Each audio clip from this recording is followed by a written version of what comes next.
Alam nyo bang kauna-una ang national park sa Pilipinas? Yan ay walang iba kundi ang 100 Islands sa Pangasinan. Samahan nyo ako mag-swimming, mag-island hopping at mag-overnight sa National Geological Monument na to. Madali lang puntahan ang 100 Islands. Nasa Alamino City sa probinsya ng Pangasinan. Nasa 250 kilometro ang layo sa Maynila o 5 oras sa biyahe sakay ng bus. Dito sa Cubao, magkakalapit lang ang mga istasyon ng bus na papunta sa Alamino City. Oras-oras ang biyahe, buong araw. Alas 4:30 ng madaling araw ako nagbiyahe. Okay na okay umalis ang madaling araw, iwas traffic.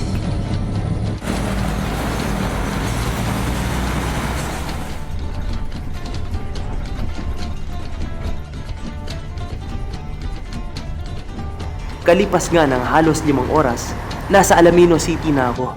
Agad ako naghanap ng tricycle patungong Lucap Wharf. Manong, babiyahe po ba kayo papuntang Lucap Wharf? Magkano po isa? Sigdita lang sila ng isang biyahe. Isang buong ride na po yan. Sige po, tara.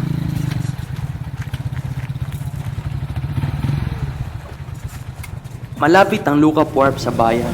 Kapag humarurot ang tricycle, kaya nitong abutin kahit 5 minuto lang.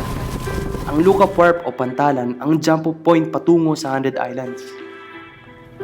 Nandito ang daungan na demotor na bangka na sinasakyan ng mga turista. Nandito rin ang tanggapan ng PTA o Philippine Tourist Authority na nangangasiwa sa 100 Islands. Ate, magkano po entrance fee? 20 pesos per head, sir. Tapos kapag overnight po, Overnight, 40 pesos per head. 40 pesos. Tapos Pag 5 years old below, free po sa entrance fee. Kung senior citizen, 20% discount. tapos kailangan ba magdala ng pagkain? Kailangan niyo po magdala ng pagkain kasi walang restaurant sa island. Yung dad ka po, tapos yung first time yung dito. Sige, salamat po. Plano ko mag-overnight, kaya pinapili ako sa 3 isla. Pinakamura kung gagamit ng tent sa Quezon Island, pwede rin magrenta ng kwarto sa Children's Island, at pinakamahal ang arkilahin ang guest house sa Governor's Island. Children's Island ang pinili ko. Inasikaso ko agad ang sasakyan kong bangka.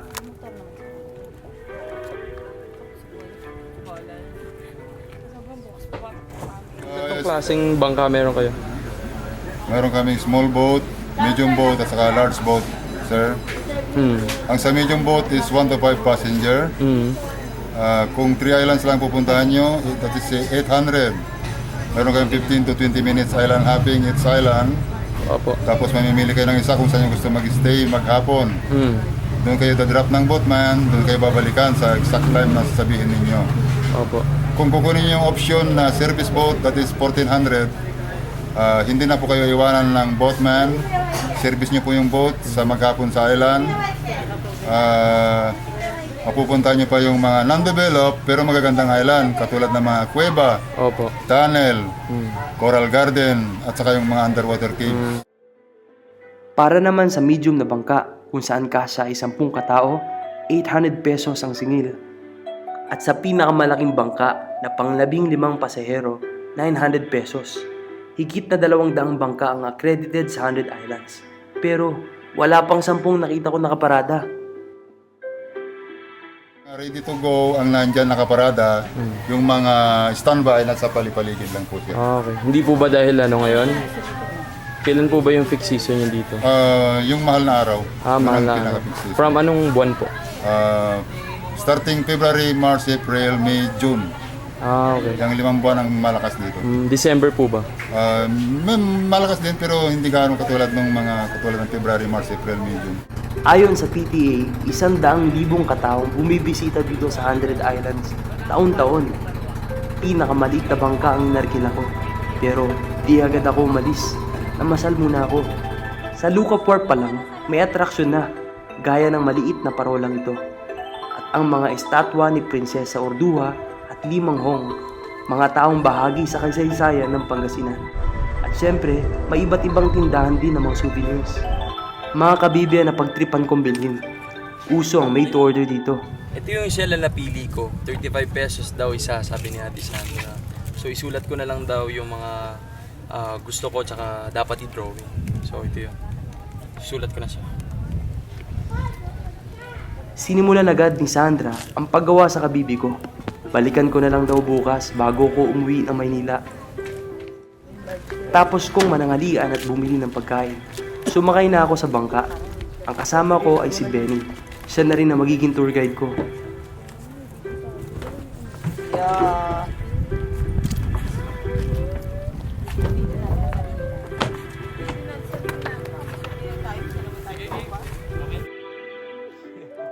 Ang 100 Islands ang kauna-unahang national park sa Pilipinas.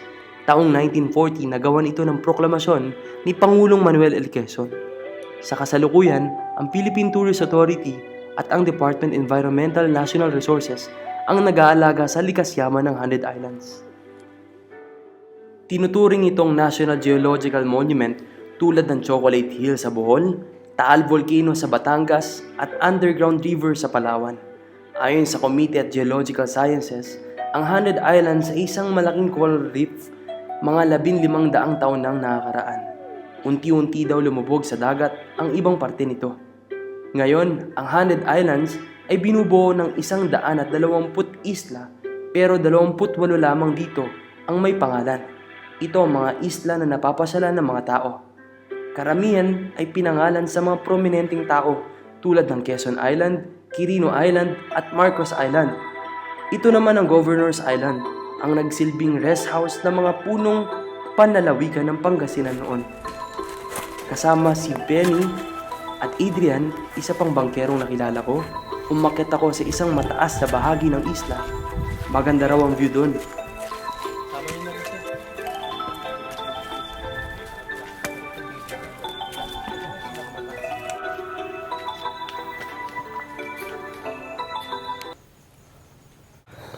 Ayan, sulit na sulit yung 10 minutong inakyat namin dito sa island na to. Tingnan nyo naman.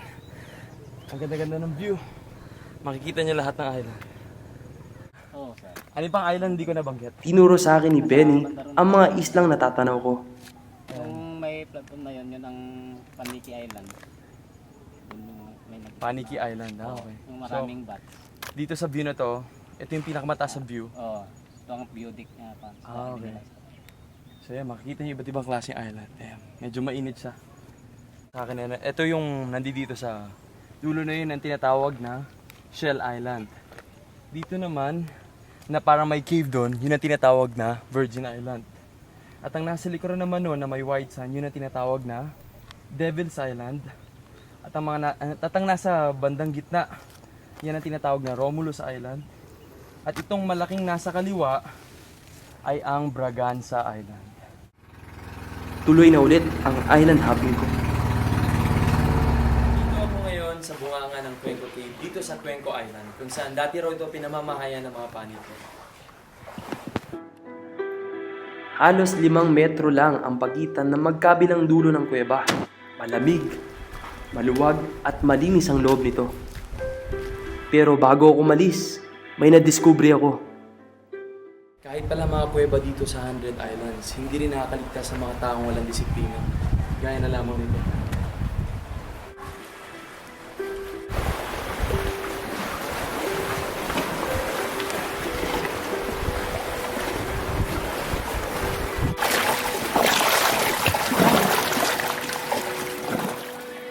Sa pagpapatuloy ng aking pamamasyal, nakita ko ang Cathedral Island. Madalas itong puntahan dahil sa magandang kuweba nito. Nadaanan din namin ang Carias Island, kung saan may ginagawang pag-aaral ng BFAR o Bureau of Fisheries Aquatic Resources.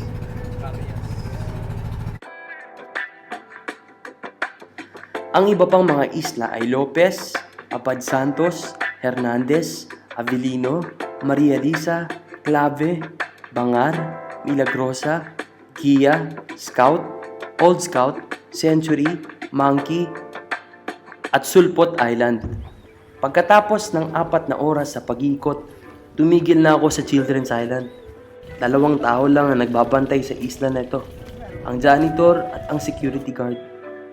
Tulad sa ibang mga isla, walang kuryente dito, pero may poso naman para sa tubig. Isang drum lang ang nakalaan para sa mga kubong nirerentahan dito.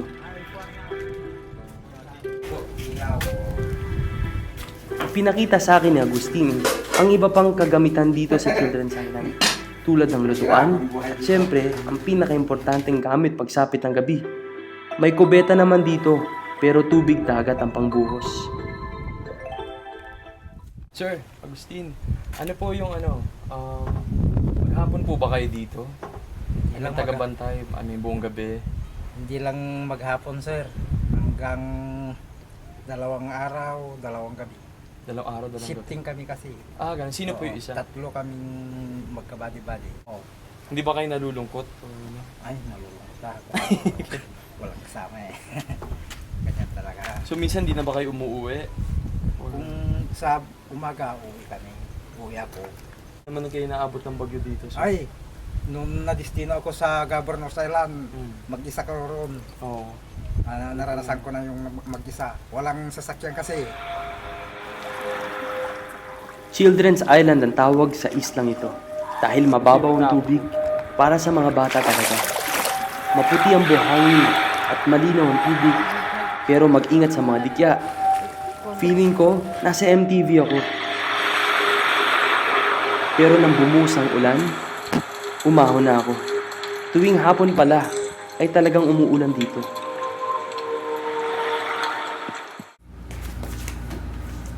Pagkatapos maligo, pumasok na ako sa kubo.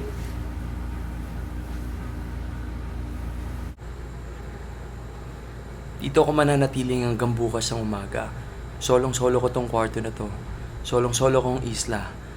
Ako lang ang kanilang bisita ngayong gabi. Medyo dumidilim na. Tahimik sa isla. Ang tunog lamang nito ang tangi kong naririnig. Hindi ko maintindihan kung dapat ba ako malungkot o ano. Tuloy, alas 7 pa lang, tulog na ako.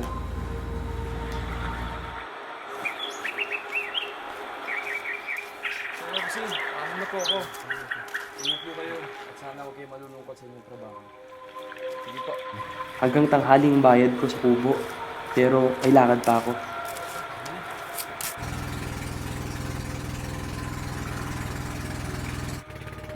Sa Quezon Island ako nagpunta. Dito raw may pinakamaraming bisita at oo, kay Pangulong Manuel L. Quezon ito pinangalan.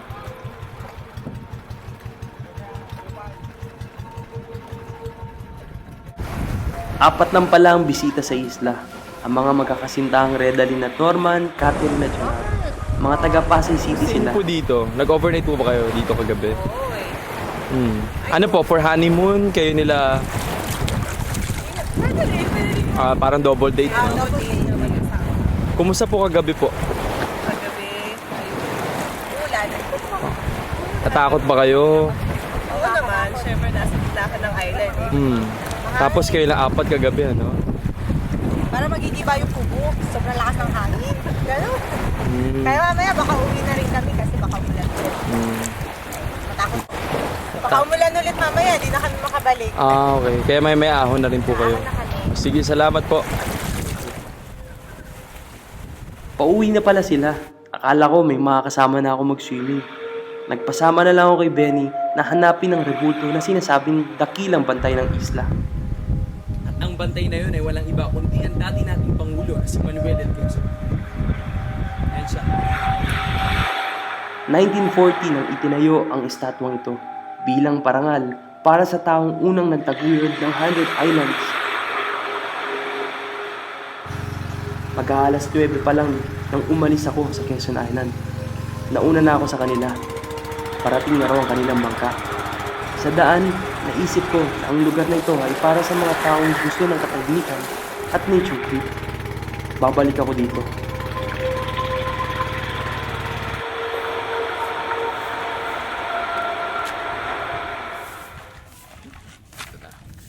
Hindi ko nakalimutan, work of art yata to. Okay.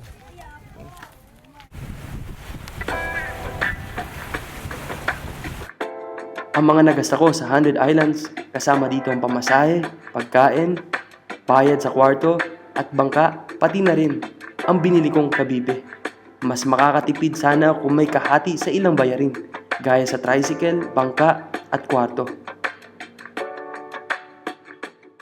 Huwag wag po sana tayo magsawang tuklasin ng iba't ibang magagandang tanawin dito sa ating bansang Pilipinas. Mula dito sa 100 Islands, ako si David Cator at samahan niyo ulit ako sa susunod kong pagbiyahe.